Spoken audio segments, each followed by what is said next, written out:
Meus amores, segundo Pedro capítulo 2, 3, olha que versículo legal, irmãos.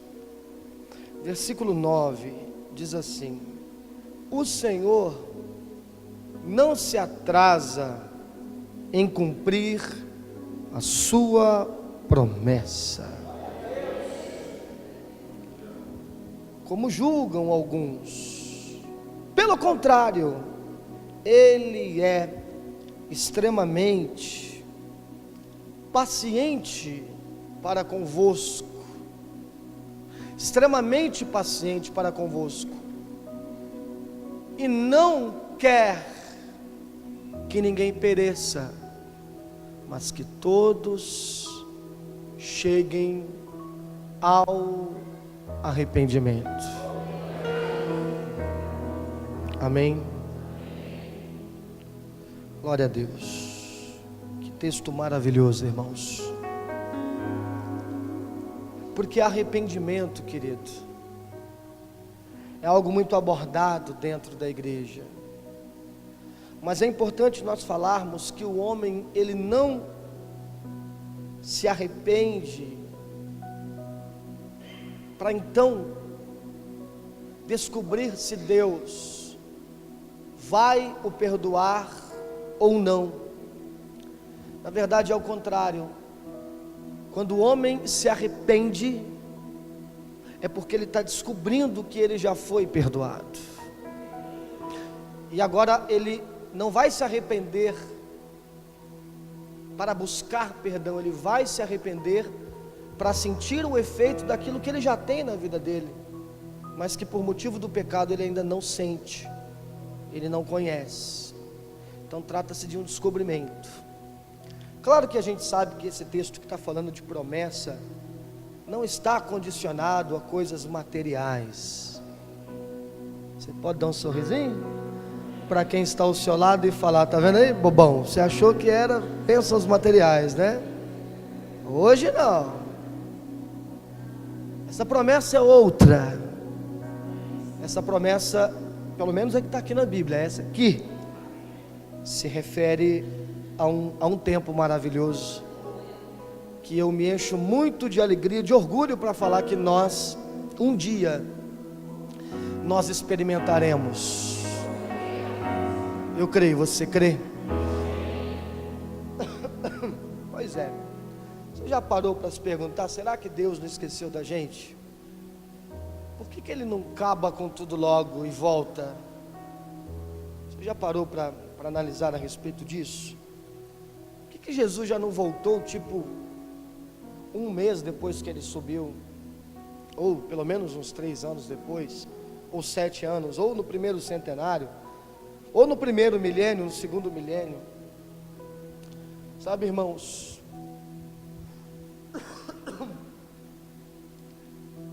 o grande problema é quando a igreja do Senhor, ela perde a esperança da volta de Cristo. Só que, quando a gente fala isso hoje, no século 21, nós temos um motivo para isso. Já são 2100 anos que há uma promessa de um reino de Jesus, do retorno de Jesus, e ela não se cumpre. Mas esse texto não foi escrito ontem, esse texto foi escrito alguns anos depois da promessa ter sido feita. Então você vê, irmãos, que as pessoas, elas se esfriam no amor de Cristo, elas se apostatam da sua fé, elas perdem a esperança e a confiança que Cristo irá voltar. Isso não tem nada a ver com o tempo, porque a gente sempre julga o tempo, a gente sempre põe a culpa no tempo, não é o tempo,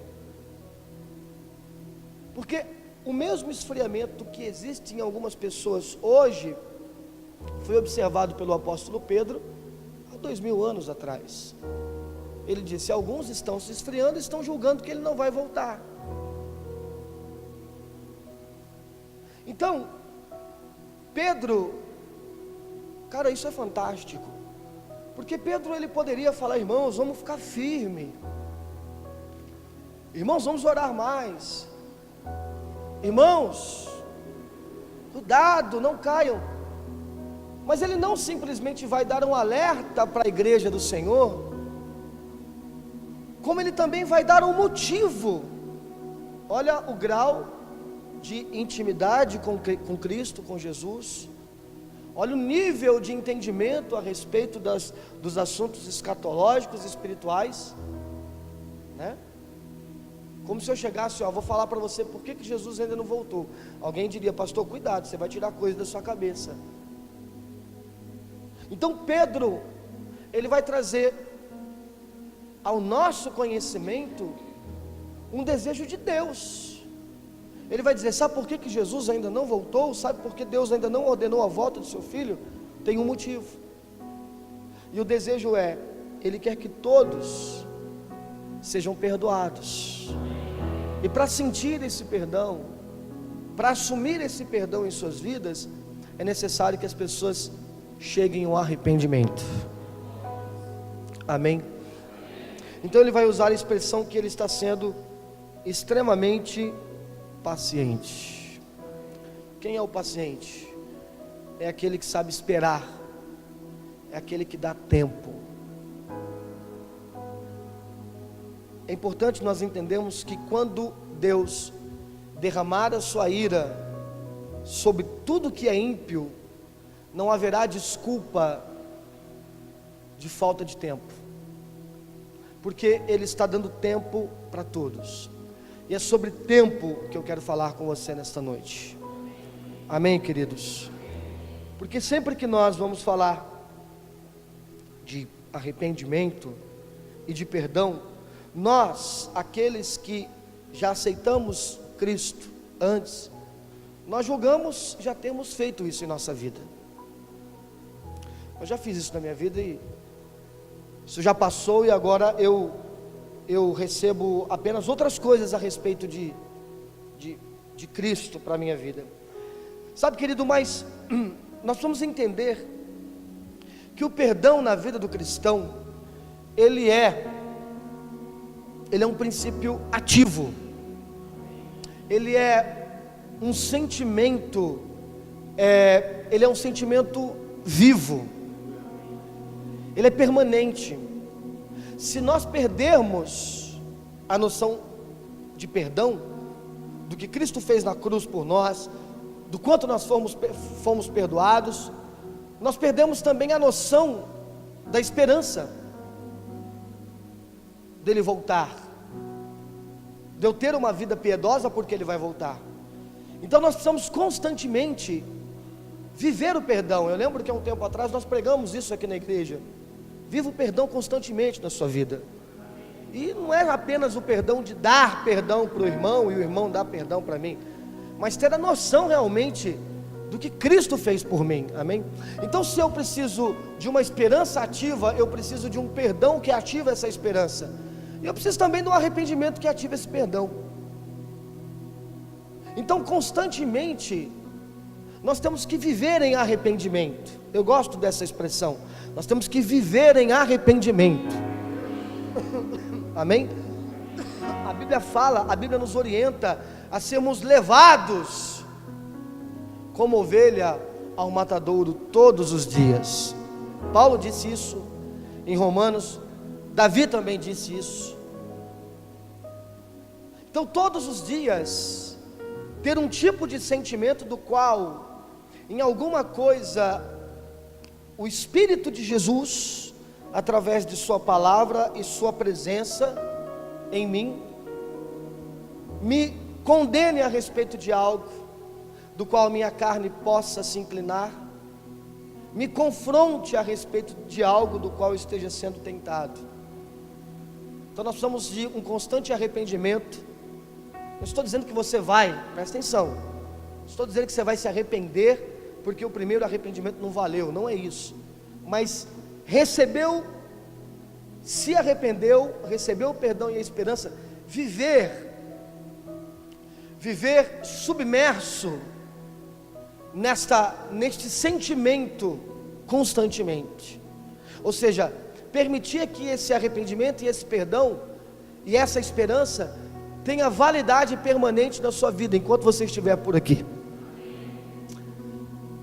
Sabe, irmãos, então é quando nós observamos isso que nós trazemos para a nossa vida, os cristãos, uma realidade que por vezes, irmãos, alguma coisa está tentando comprometer aquilo que recebemos de Jesus.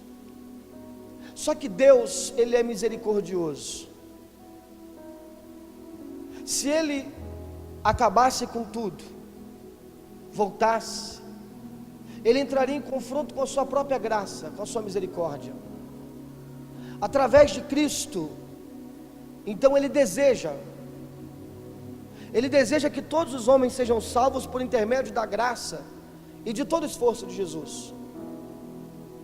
Então Ele quer dar tempo para que as pessoas se informem a respeito disso. Isso vem ao meu coração, dar tempo. Porque por vezes, irmãos, na vida do cristão, isso deveria ser analisado, ser observado, e percebido que isso tem acontecido com muita frequência em alguma área das nossas vidas, mas por nós não refletirmos aquilo que acontece em nossas vidas, isso passa meio que batido. Então eu quero falar para você nesta noite, Deus, Ele não tem dado apenas tempo para as pessoas que, entre aspas, são do mundo, ou para as pessoas que estão desviadas. O texto está dizendo, Ele quer que todos cheguem ao arrependimento. Amém, queridos? Em 2 Timóteo capítulo 2, Paulo vai, na segunda carta a Timóteo capítulo 2, Paulo vai ensinar seu filho na fé, Timóteo, e também a nós, que nós precisamos ter uma vida de intercessão. E um dos motivos de ter uma vida de intercessão é que o desejo de Deus, olha, ele também conhecia o desejo de Deus, que o desejo de Deus é que todos sejam salvos. Amém? Pois é, irmãos. E a nosso grande novela, nosso grande drama, irmãos, é quando, por falta de sentirmos, vivermos esse arrependimento, esse perdão diário, essa esperança, nós nos contaminarmos. Hoje, pelo culto da manhã, foi algo muito poderoso, querido. Nós falamos um pouco sobre o mundo nos condicionando a pensar como o mundo, né? Eu usei até alguns exemplos práticos. E o problema é, irmãos, quando nós, por estarmos em constante atrito e em determinados momentos, em constante relacionamento com o mundo, o que o mundo pensa a respeito da vida pode ser meio que normatizado em nosso consciente, e às vezes até inconscientemente, e a gente esfria o nosso amor em Deus, e passa a pensar como o mundo a respeito de alguma coisa referente a Deus. Por exemplo, vou usar só um exemplo da manhã aqui para não entrar muito nesse assunto, porque não é isso que a gente vai falar hoje. Já viu o pessoal do mundo falando, não, qualquer expressão religiosa é válida, porque é a Deus. Já ouviu isso? Então você está fazendo bem, você está ajudando uma pessoa, é religião, é a Deus que você está fazendo isso. Vocês concordam com isso? Dependendo da resposta, vocês concordam com isso? Se você concordar com isso, você não concorda com o que a gente acabou de cantar aqui. És o caminho, a verdade e a vida. Ninguém vai ao Pai se não for por mim. Ou você concorda com Jesus, ou você concorda com o que o mundo fala. Você já repetiu isso? Eu não, pastor, eu concordo com o que Jesus fala. Será?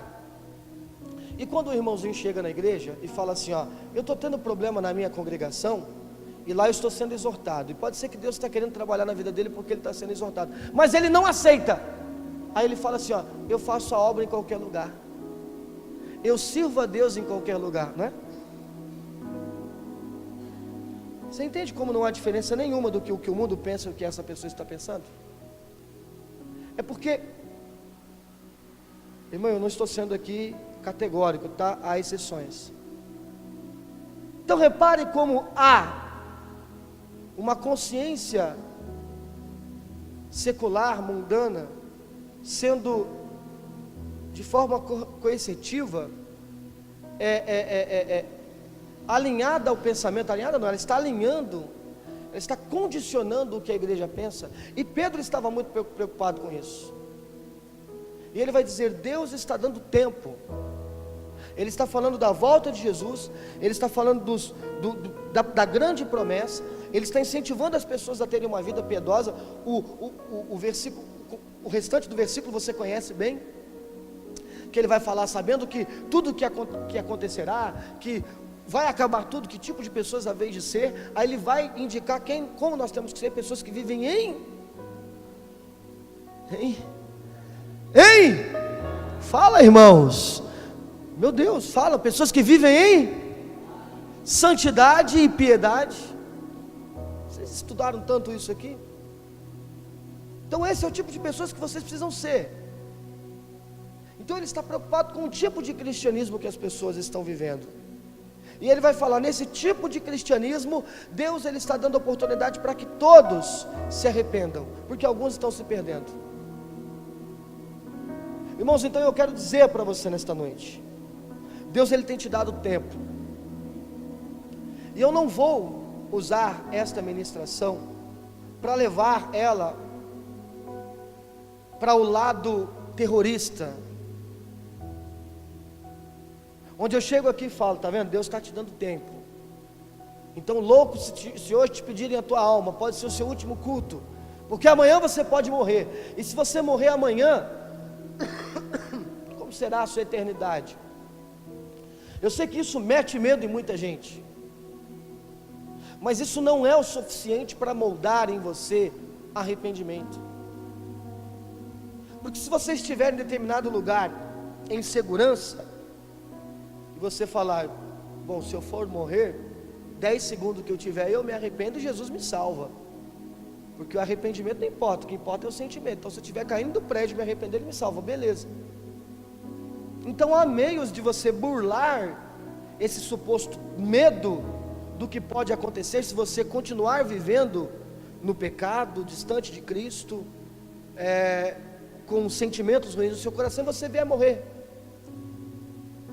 Então nós não podemos usar essa ministração, esse texto, para colocar medo em alguém e falar, cara, você precisa se arrepender agora, porque você pode pegar uma doença mortal e morrer de uma hora para outra, embora isso também possa acontecer, mas Pedro estava querendo dizer assim, nós precisamos nos arrepender, porque nós temos uma vida para viver em piedade, porque nós temos uma vida para viver em santidade, então nós temos que aproveitar o que Deus quer fazer na nossa vida agora.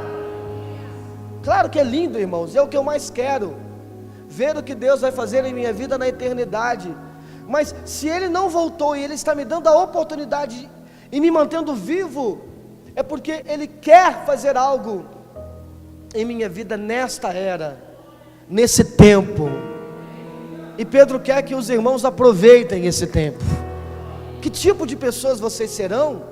Porque senão era só nós aceitarmos a Jesus e Ele nos matava e a gente já ia para a glória. Não, nós o aceitamos e agora Ele está imprimindo em nós uma outra vida. Ele quer fazer com que a gente experimente a glória dEle aqui. Que coisa fantástica, porque essa carne foi feita para espelhar a glória, mas o pecado tirou esse direito, mas agora de forma crescente eu vou experimentar essa glória em mim, para chegar em forma plena na eternidade. Eu sou um arauto do reino dEle.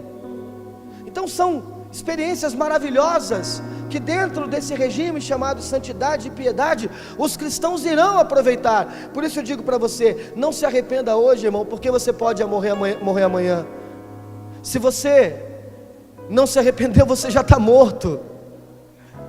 Se você está no pecado, você não vai morrer amanhã, você já está morto. Então se arrependa o mais rápido possível, para experimentar as experiências que o Eterno quer fazer nessa vida, enquanto você viver em santidade e em piedade. Amém? Dê um sorriso e diga para quem está ao seu lado, Ele está nos dando tempo. Amém? Eu quero que você observe comigo essa história como pano de fundo. Abra sua Bíblia em Jonas capítulo 4.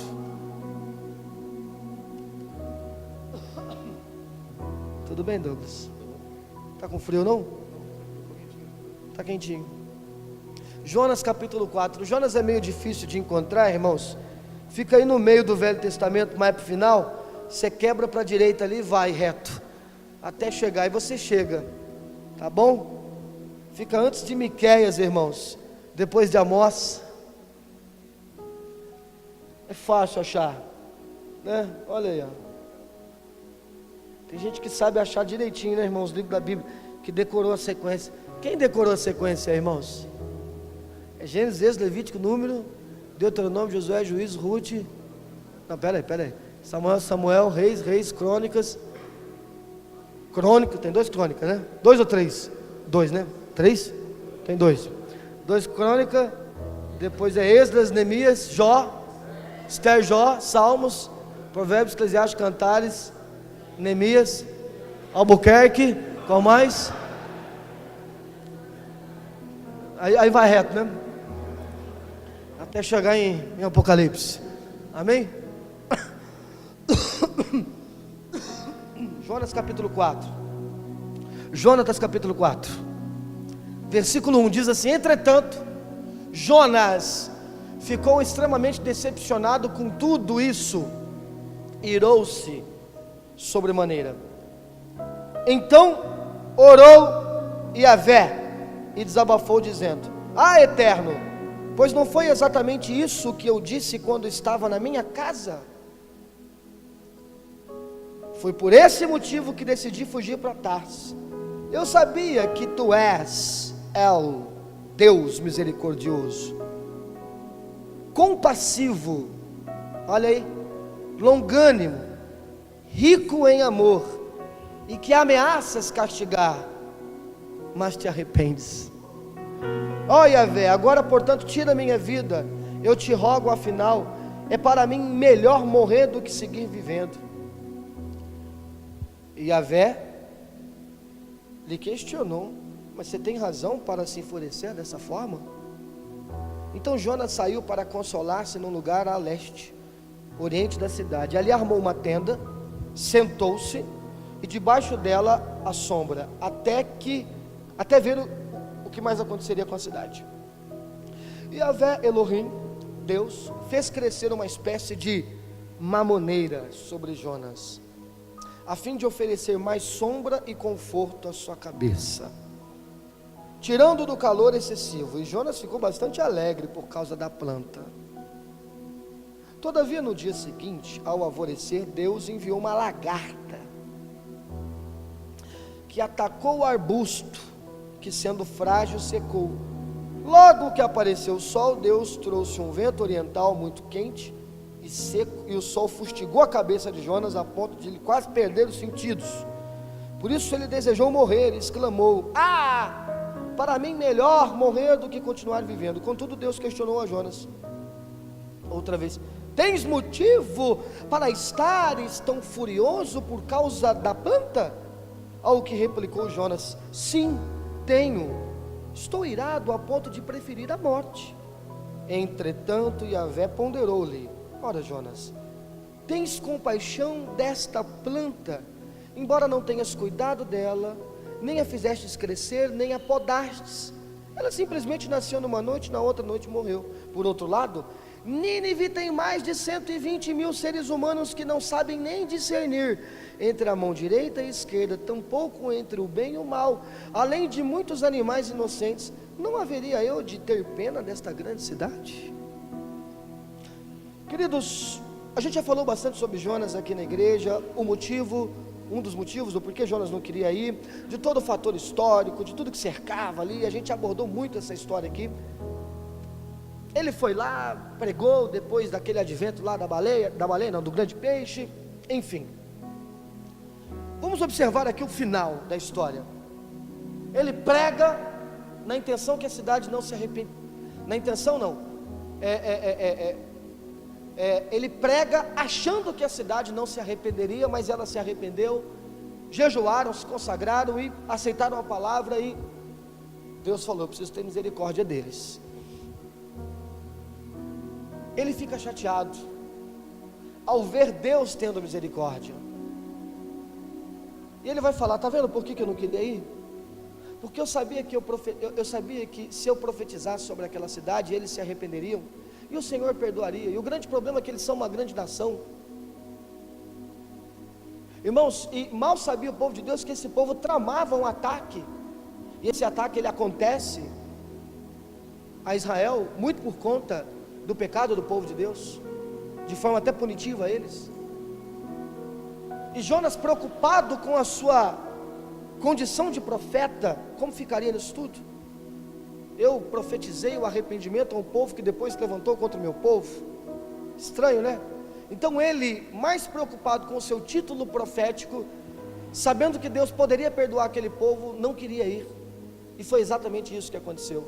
E ele vai dizer: tu és longânimo, tu és rico em amor, tu és compassivo. E agora estou eu aqui, ó. Não adiantou nada. Onde está? Qual é o valor da minha palavra de profeta?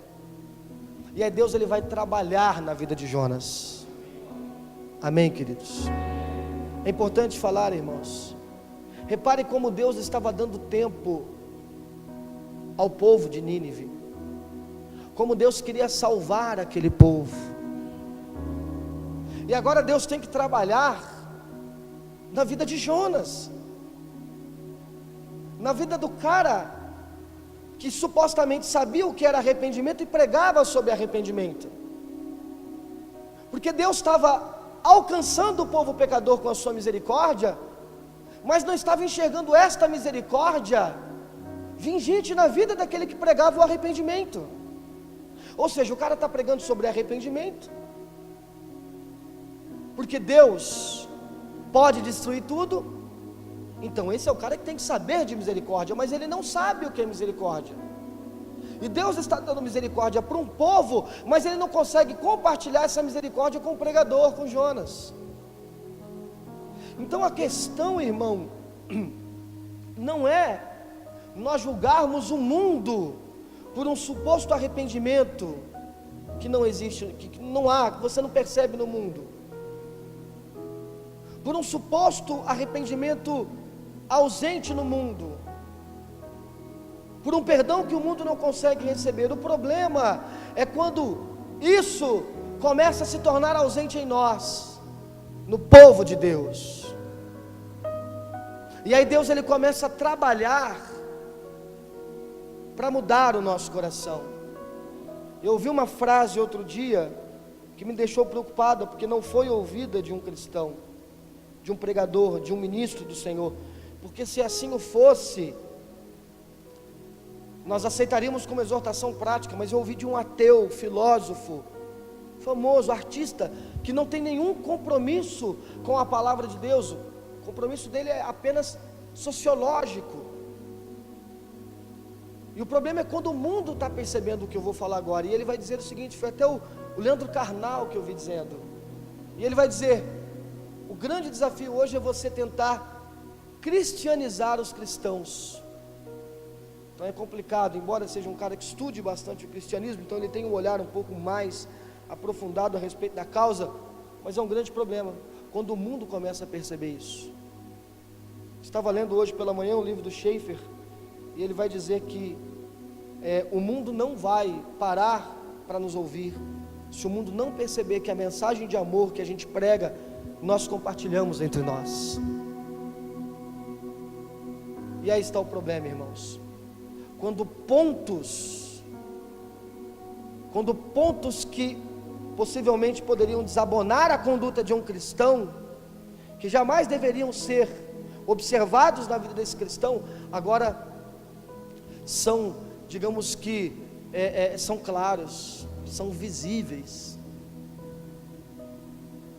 Irmão, observe em qual área da tua vida Deus tem dado tempo para que você mude o posicionamento em alguma coisa, para que você reflita, observe se você realmente está em harmonia, em acordo com o que Deus mandou você fazer. Deus ele mandou Jonas profetizar a destruição daquele povo, para que aquele povo se convertesse, mas Jonas se tornou um espectador, um torcedor da tragédia. E ao invés de ser um profeta da salvação, ele se torna um profeta do caos. Ele queria ver o caos.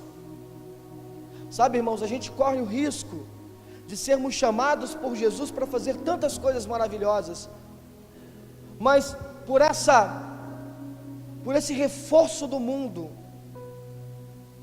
pelo fato do mundo estar nos coagindo, nos manipulando, pode ser que a gente está sendo moldado pelo mundo, e agora a gente começa a agir como o mundo a respeito de algumas coisas, e a gente chega à conclusão que está completamente diferente o que eu estou fazendo com o que Deus queria que eu fizesse. Está completamente diferente o que eu estou fazendo com o que Deus me chamou para eu fazer. E Ele é longânimo, Ele tem me dado tempo, a palavra dEle tem sido ministrada para que eu mude. E o objetivo aqui, querido, não é passar medo em você, dizendo muda, porque você pode morrer, você pode ir para o inferno. A chamada aqui é diferente. Muda porque Ele tem uma esperança maior para você, Ele tem uma expectativa maior. Existem coisas espirituais que Ele quer revelar, ministrar, fazer, efetuar sobre a sua vida. Amém, queridos? Se é para ser condicionado, então seja condicionado por aquela piedade, por aquela santidade do qual Ele tem falado ao seu coração. 3 perguntas vieram ao meu coração enquanto eu li esse texto. Eu vou pedir para eles colocarem essas perguntas aí no telão para vocês observarem e analisarem comigo a respeito disso que eu estou dizendo, do tempo que o Senhor tem nos dado quando Ele espera alguma mudança em nós. A primeira delas, irmãos, quanto eu enxergo Deus querendo trabalhar em mim através de cada acontecimento que me cerca. Observou quanta coisa aconteceu na vida de Jonas? Quanta coisa inacreditável. Primeiro, ele entra num barco e uma tempestade fora do comum o cerca. Segundo, ele é jogado no mar. Dificilmente qualquer pessoa consegue nadar no mar em fúria. Ele não conseguiu. E ele foi engolido por um peixe. E ele conseguiu orar em meio a essa tragédia. E o peixe o lança para a praia. Então a gente tem aqui, houve um arrependimento. Então, há uma diferença aqui, irmãos, entre o verdadeiro arrependimento e tomar alguma decisão por causa do medo. Jonas estava com muito medo de morrer. Jonas estava com muito medo de morrer, mas não estava tão preocupado assim com outras pessoas que queriam morrer. Jonas se arrependeu por ter falhado, mas não aceitou o perdão das pessoas que se arrependeram também por ter falhado.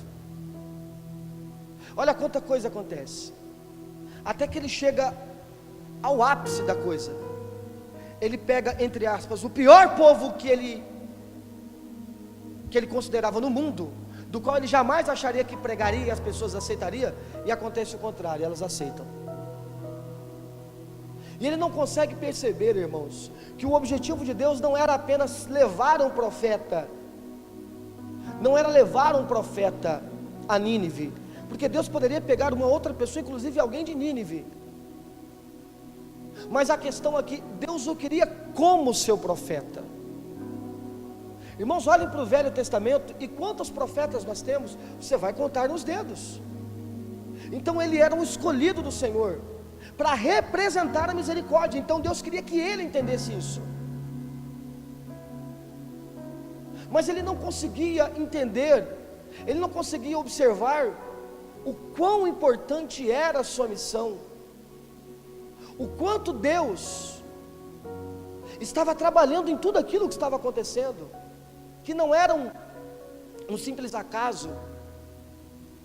Irmãos, Deus ele vai nos dando tempo, e nesse tempo que Ele vai nos dando, dentro da sua personalidade, cheio de amor, de graça, de misericórdia, Ele trabalha em nossas vidas, tentando nos convencer. Deus ele não nos manipula Ele não arma situações para que a gente fique sem recurso, e sem caminho, e sem decisão, e a gente acaba fazendo o que Deus quer que a gente faça, porque a gente não tem outra escolha. Não, é justamente o contrário. Ele permite muitas escolhas. Ele permite muitas coisas acontecerem, justamente para que a gente tenha a condição de refletir em cada coisa que acontece, e tomar decisões em nossa vida mediante as coisas que acontecerem, a gente escolher o que é melhor para nós. Então é importante que você observe o que tem acontecido na sua vida, querido. Pare para analisar um pouco e tente enxergar como é que Deus está trabalhando na sua vida, o que é que Ele está querendo mostrar a você, através dos eventos que te cercam, o que acontece dentro da sua casa, o que acontece na sua família, por que você está aqui. Nós precisamos sair, irmãos, deste cristianismo, sabe, produzido em linha feito em linha de produção, sistemático, do qual o que Deus fez na vida do irmão precisa ser copiado para todo mundo, e todo mundo tem que ter a experiência que o irmão teve, sabe, aquele negócio meio que moda mesmo. Então todos falam de um jeito porque é aquele que está na moda, todas as experiências com Deus é daquele jeito porque é daquele jeito, as músicas, tudo. Não, nós vamos ter experiências particulares, pessoais com Deus, das quais a gente enxergue Deus trabalhando em nossas vidas, da forma mais íntima e pessoal possível, a ponto de a gente tomar decisões, porque se aquilo de fato fala comigo, eu tomo uma decisão. Agora, se aquilo é fabricado na experiência de outra pessoa, eu não vou ter condições e motivação suficiente para mudar em nada. E aí está o grande problema. Deus, Ele tem tentado chamar a nossa atenção em muitas formas, e é importante nós fazermos o que Jonas não estava fazendo, que na hora do medo ele fez. Tem muita gente aqui na igreja que quando tem doença, que quando tem problema, corre para a igreja, ela quer servir a Deus, ela quer vir todo culto, aí ela, não, eu vou voltar, eu cumprir meu ministério. Isso não é o suficiente. Já não percebeu que o medo não te molda, que o medo não muda o seu comportamento, que o teu comportamento em Cristo, ele só muda de verdade quando você tem um amor excessivo a Ele, e é esse amor que Ele quer te fazer experimentar. Então observa as coisas que estão acontecendo na sua vida, e como Deus está trabalhando nelas, o que Ele está querendo te mostrar. Sabe, às vezes a gente passa por momentos, e a gente julga, não está acontecendo nada em nossa vida. Se você parar um pouquinho para analisar e pensar, você vai ver o quanto Deus está te mostrando algo, através dos acontecimentos, o quanto Ele está trabalhando em sua vida, através dos acontecimentos. Amém, queridos? A segunda pergunta que eu quero fazer a você é essa: quanto Deus consegue mudar a sua opinião? Porque muitas coisas aconteceram com Jonas, muitas. Então ele experimentou a tragédia, ele experimentou a superação, ele vai de um oposto ao outro, ele sai de uma condição extremamente, digamos que traumática, para um grande livramento. Isso não foi capaz de mudá-lo.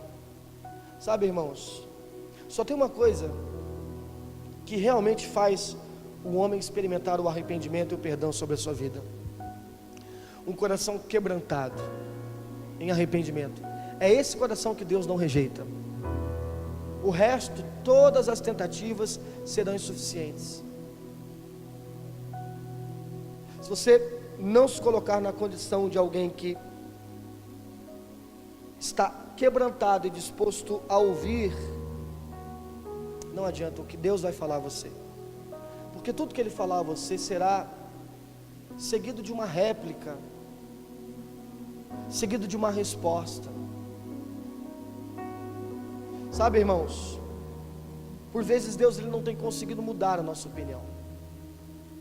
A palavra ministrada no culto, ela é maravilhosa, mas na segunda-feira eu não me esforço para colocá-la em prática em minha vida. Por vezes eu sou cobrado por mim mesmo. Eu sei que eu tenho que fazer isso, mas eu não faço. Pastor Machado, e o que a gente faz? É importante a gente falar que a Bíblia ela vai dar resposta para isso. Paulo vai dizer: o bem que eu quero fazer, esse eu não faço, e o mal que eu não queria fazer, esse eu estou fazendo. Pobre de mim, pobre de mim. Mas ele vai dar a resposta: graças ao Senhor Jesus Cristo, que me liberta desta pressão, desta opressão, dessa condição humana. Então ele vai apontar em Jesus a condição de alguém que quer se libertar desta condição, a condição de alguém que sabe que é cheio de opinião, e o ser humano é cheio de opinião, que é cheio de razão. Quando o homem descobre o pecado, ele descobre a razão. Quando Deus questiona por que você pecou, ele vai dizer: eu não pequei, foi ela. Então ele já tinha uma resposta prática. Então nós temos as respostas práticas, irmão. Mas não adianta a gente querer justificar Deus, não adianta a gente querer questionar Deus. Então Paulo vai dizer: graças ao Senhor Jesus Cristo. Então como é que eu venço a minha opinião? Como é que eu venço a minha razão? Ele está recorrendo a alguém: graças ao Senhor Jesus Cristo. E como é que alguém chega até o Senhor Jesus Cristo? E como é que alguém se aproxima do Senhor Jesus Cristo? Eu estou dizendo: Senhor, Senhor, Senhor Jesus Cristo. Aquele que declara com a sua boca que Jesus Cristo é o Senhor. Senhor é dono, Senhor é proprietário. Então é aquele que chega na condição de servo, de escravo. É aquele que chega na condição de eu não determino nada.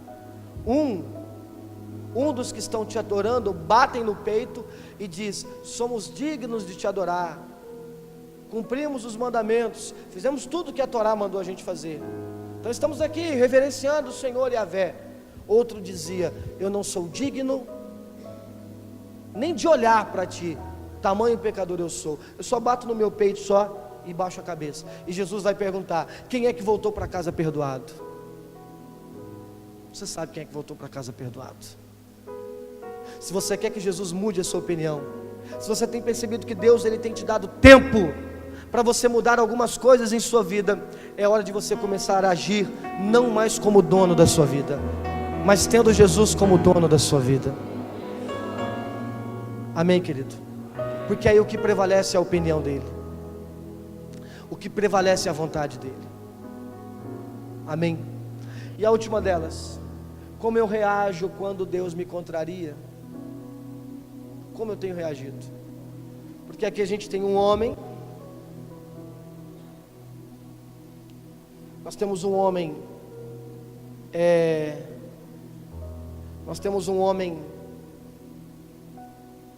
extremamente desapontado, porque não esperava o que aconteceu, e ele pede a Deus a morte.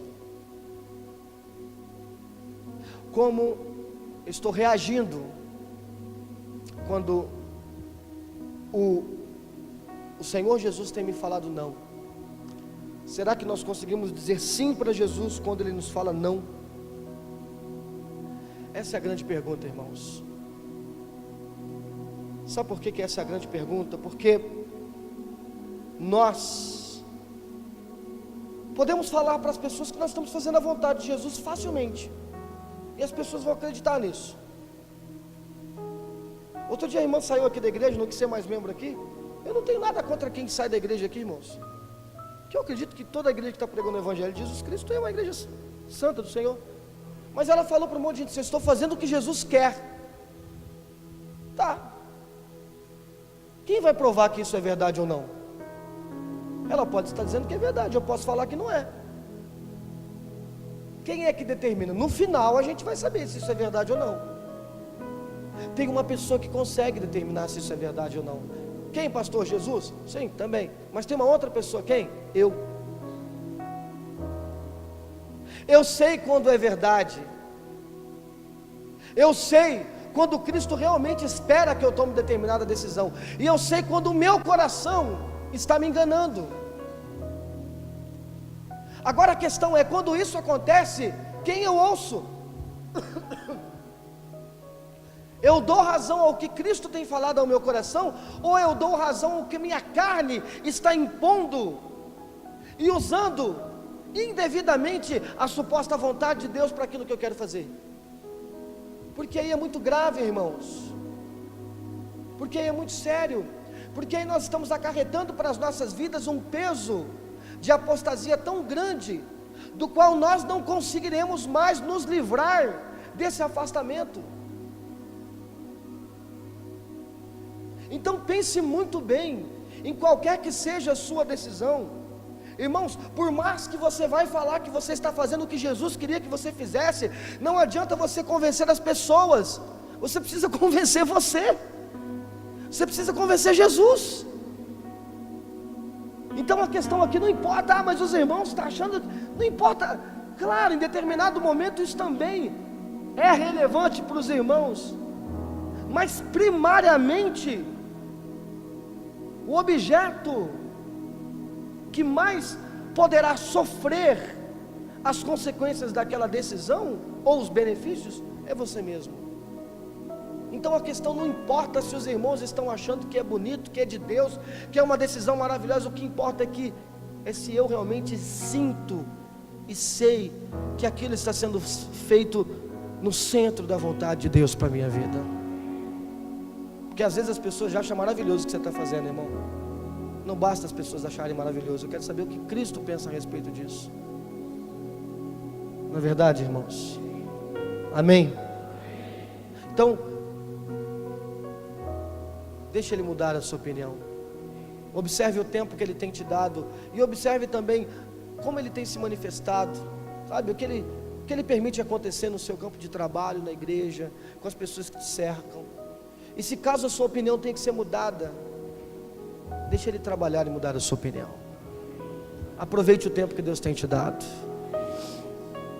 Aproveite o tempo que Deus tem te dado. Aproveite o que Ele tem falado, o que Ele tem ministrado ao seu coração, amém? Vamos terminar a ministração e ver o que o Pedro continua falando. Volta lá na carta de Pedro, irmãos. Capítulo 2.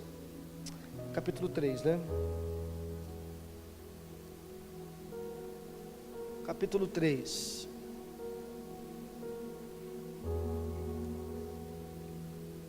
Capítulo 3. Diz assim. Olha, irmãos. Vou pedir para você para o versículo 14. Por isso, amados, enquanto aguardais esses eventos, olha a condição, irmãos, esforçai-vos para que sejais encontrados por Ele em plena paz, sem mácula e livres de culpas diante dEle. Então Ele está dizendo, se esforça, mas cedo ou mais tarde você será encontrado por Jesus. Ele quer te encontrar de uma seguinte forma, como? A imagem dele refletindo em você. Não é isso? É a imagem dele refletindo em você que te dará acesso à eternidade. Entra porque eu te conheço, porque eu me vejo em você.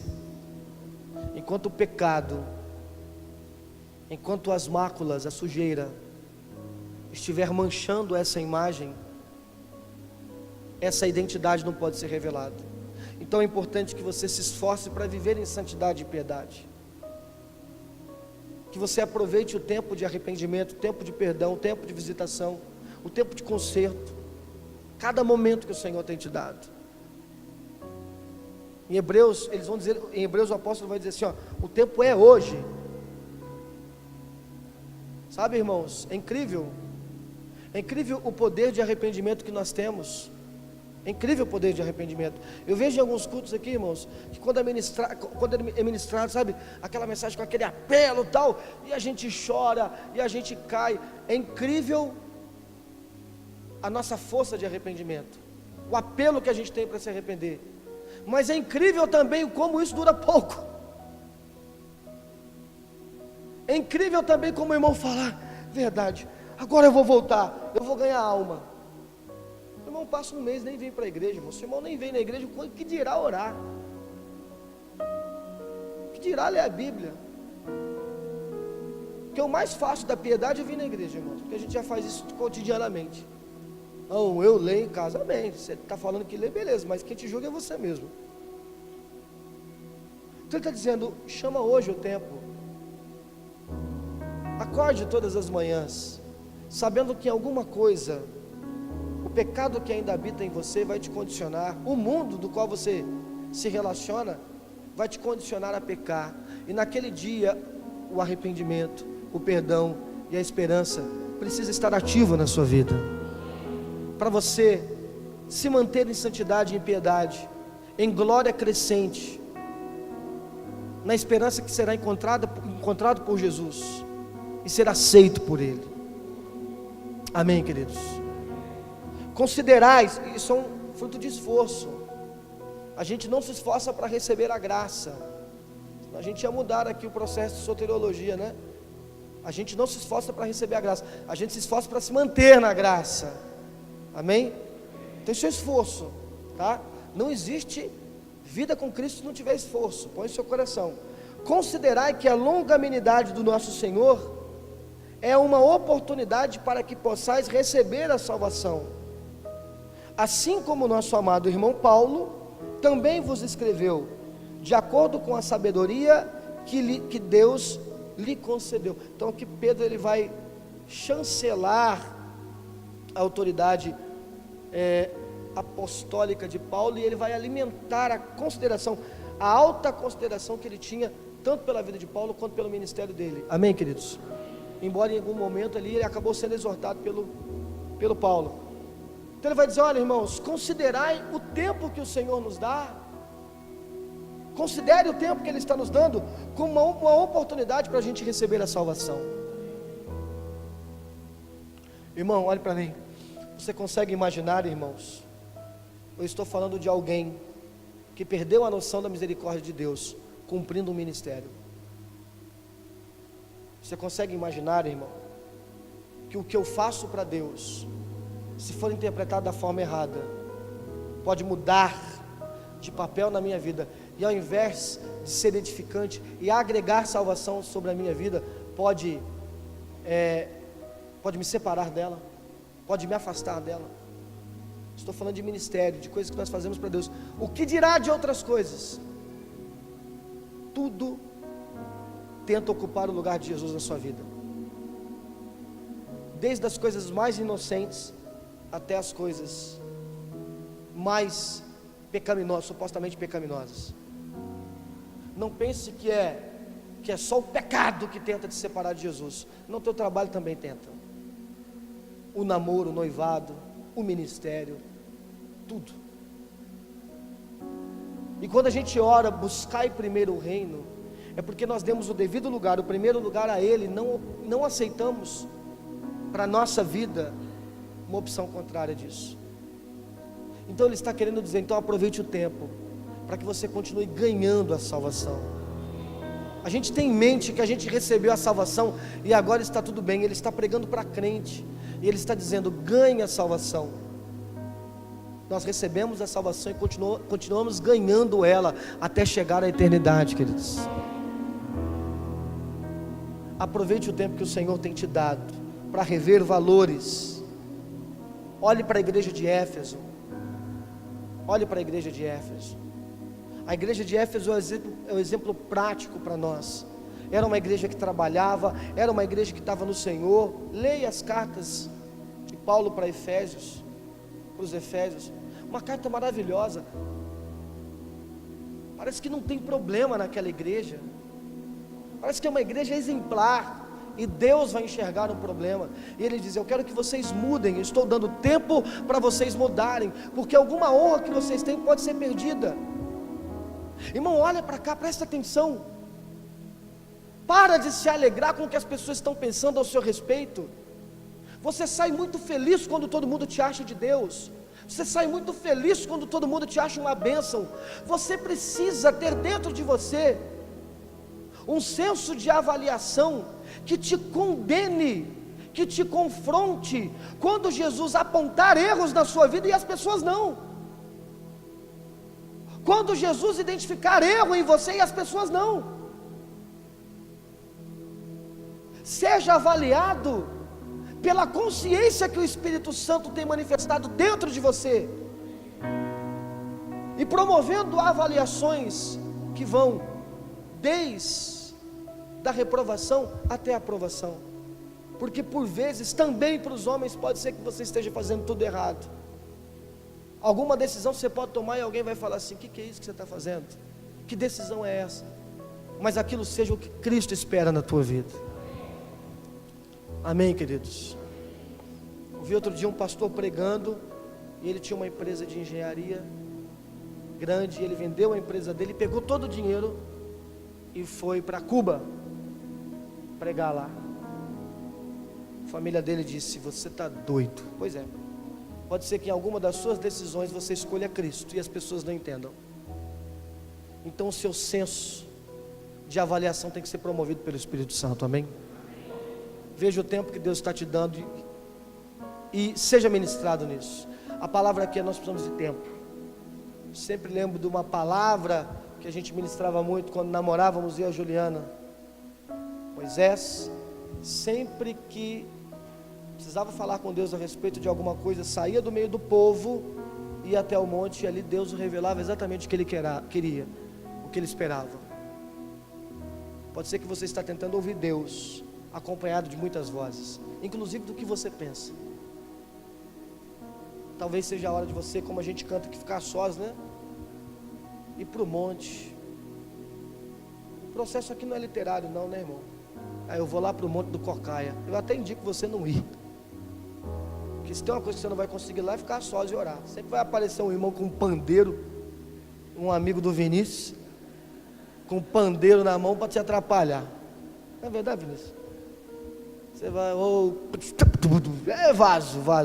O cara fala de vaso, eu já lembro de vaso sanitário já, não sei porquê, irmão. Esquece isso.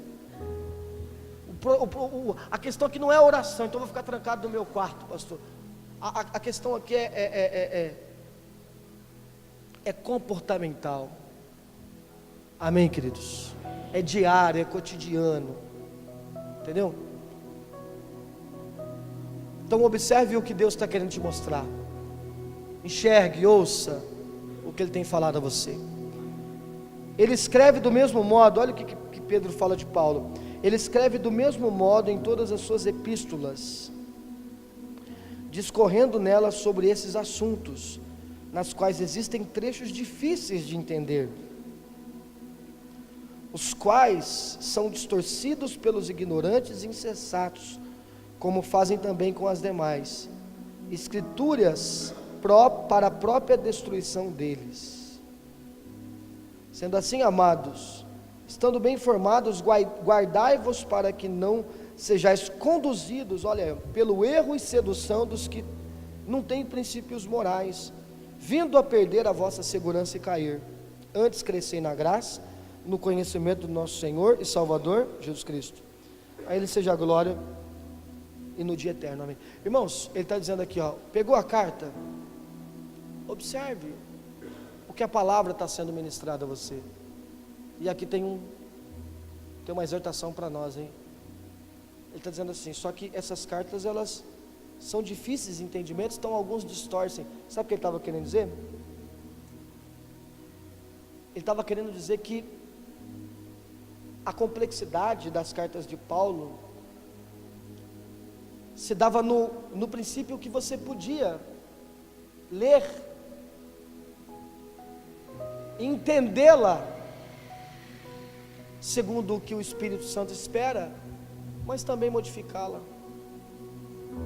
E é o que as pessoas têm feito hoje. Irmãos, as pessoas hoje, estou falando as pessoas, eu e você, tá? As pessoas saem da vontade de Deus. As pessoas saem da vontade de Cristo, mas elas não julgam estar fora. Elas usam a palavra. As pessoas têm um subterfúgio, um respaldo. Deus não se importa se o seu respaldo é bíblico. Deus não se importa se a sua desculpa é bíblica e espiritual. Ele se importa se você realmente está fazendo o que Ele quer, o que Ele espera, o que Ele ministrou ao seu coração. Pedro está dizendo, alguns irmãos usaram a Bíblia e estão distorcendo. São pessoas que não têm um princípio. Cuidado, porque você pode cair. A sua segurança pode cair. Então observe o tempo que o Senhor tem te dado. O que é que o Senhor tem falado ao seu coração, irmão? Quando a palavra é ministrada ao teu coração, como é que você fica? Você fica com raiva? Pode ser que isso seja bom. Porque se você joga um remédio na sua ferida que de repente arde, você sabe que aquilo está te ajudando. Se você toma um remédio que é amargo, pode ser que aquele antibiótico esteja te ajudando. Como você tem reagido quando Deus tem falado a você? Pode ser que você esteja ficando contrariado. Claro, não estou falando aqui de algumas exceções, né, irmão? Você vai numa ministração, o pastor fala um monte de besteira que aquilo te incomoda. Não é isso. Mas interior. O que é que Deus tem falado ao seu coração? Tem te acusado? Tem te apontado caminhos? Então é hora de nós aproveitarmos esse tempo e reagir. Amém, queridos? Senhor Jesus, o Espírito Santo vai falar a uma igreja chamada Laodiceia. Vocês acham que vocês são ricos? Não são nem quentes e nem frios, são mornos. Lembra da cidade? Hierápolis, que tinha fontes termais e a água chegava quentinha para os peregrinos? Pois é, vocês não são nem uma fonte de água gelada, porque não mata a sede de ninguém, e nem uma fonte termal, não acomoda ninguém, está no meio termo. É melhor que vocês comprem colírio e ouro refinado e vestes brancas. Deus tem nos dado tempo para que a gente mude a nossa visão, para que a gente mude os nossos valores, para que a gente mude o nosso comportamento, para que a gente cumpra a nossa missão de igreja e não fique parado no meio termo. É o que eu falava até com o Vinícius agora de manhã. Em termos eu faço o que Deus espera, mas por outro lado eu faço o que eu espero. Eu até vou lá ministrar que o Senhor vai destruir, mas eu quero que o Senhor acabe com tudo. Não, Jonas, você deveria aqui fazer a minha vontade. Você deveria aqui ministrar perdão para eles e se tornar um profeta no meio deles. São pessoas que são igual crianças, não sabem discernir entre mão direita e mão esquerda. Amém, queridos? Você consegue entender, irmãos, como às vezes nós estamos agindo meio que de forma irracional, como uma criança inocente? Sabe, o pecado nos leva a uma condição que a gente perde completamente o senso, o parâmetro espiritual da coisa. Irmão, tem gente que está falando coisa, tem gente que está tomando decisão que você fala assim, irmão, não imagina um crente falar o que você está falando, fazer o que você está fazendo, o que é isso? Mas ele está se apostatando, está caindo tanto que ele está perdendo até a referência dele em Cristo. Então é hora de você aproveitar a oportunidade que o Senhor tem te dado, a exortação que Ele tem ministrado, a insistência dEle com você, e tomar decisões que Ele está esperando que você tome. Amém, queridos? Quem crê nisso em nome de Jesus?